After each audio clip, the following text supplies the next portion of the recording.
নমস্কার বন্ধুরা, কেমন আছেন সকলে? আমার অল বেঙ্গল রান্নাঘরে স্বাগত।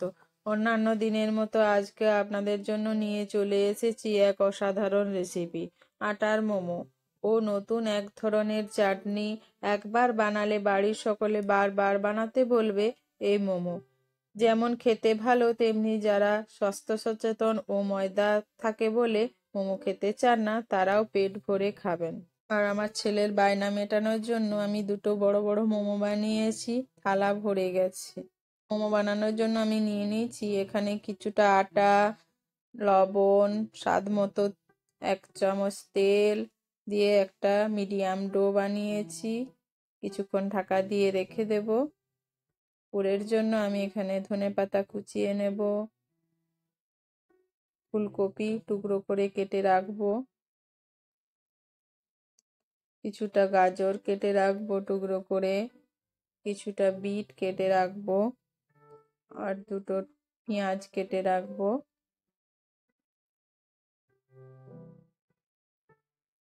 আপনারা সবজিগুলো কমিয়ে বাড়িয়ে নেবেন, যে যেরকম মোমো বানাবেন। কিছুটা রসুন, কিছুটা আদা কেটে নেব। আমার সব সবজি কাটা হয়ে গেছে। একটা চপারে ফুলকপি দিয়ে চপ করে নেব, গাজর বিট দিয়ে চপ করে নেব। চপ করে ঢেলে রেখে ওর পেঁয়াজ, রসুন, আদা, কাঁচা লঙ্কা দিয়ে আবার চপ করে নেব।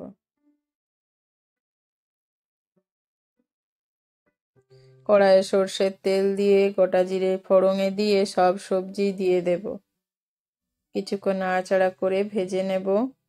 সবজিতে দিয়ে দেব লবণ, ম্যাগি মশলা দিয়ে কিছুক্ষণ নাড়াচাড়া করব। গোলমরিচের গুঁড়ো, 1 চামচ সয়া সস দিয়ে নামিয়ে নেব। কড়াইয়ে আবারও সর্ষের তেল দিয়ে আমি এখানে 4টে ডিম নিয়েছি।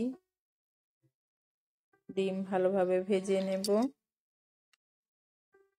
ডিমের মধ্যে লবণ, গোলমরিচের গুঁড়ো, সয়া সস, ম্যাগি মশলা দিয়ে সবজি দিয়ে কিছুক্ষণ নেড়ে তুলে নেব।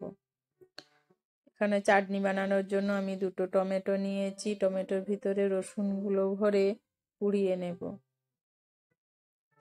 2টো পেঁয়াজ কেটে নিয়েছি, পেঁয়াজটাও হালকাভাবে পুড়িয়ে নেব। 2টো শুকনো লঙ্কা নিয়েছি, পুড়িয়ে নেব।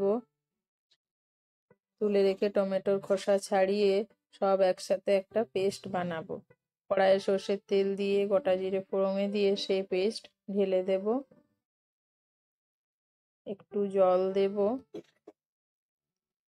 গোলমরিচের গুঁড়ো, সয়া সস, কাশ্মীরি লঙ্কার গুঁড়ো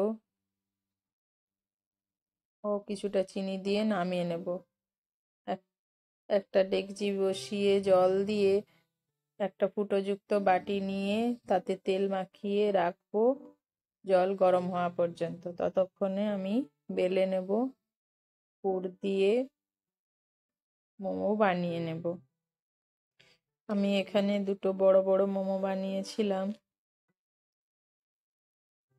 ছেলে ও ভাগ্নির জন্য। আপনারা বড়ও বানাতে পারেন আর ছোটও বানাতে পারেন। আর কারা কারা বড় মোমো বানিয়েছেন আমাকে কমেন্টে জানাবেন। আমি জলে সেদ্ধ করতে দিয়ে দেব। আবারও আরেকটা মোমো বানিয়ে নেব।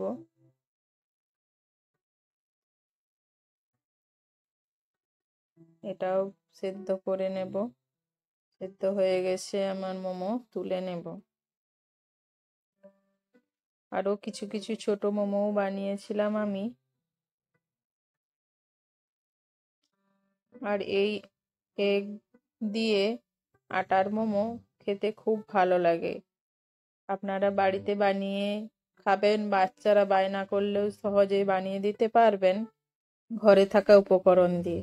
আর আমার এই মোমো রেসিপি যদি ভালো লেগে থাকে, লাইক, কমেন্ট, শেয়ার করবেন আর সাবস্ক্রাইব করবেন চ্যানেলটিকে।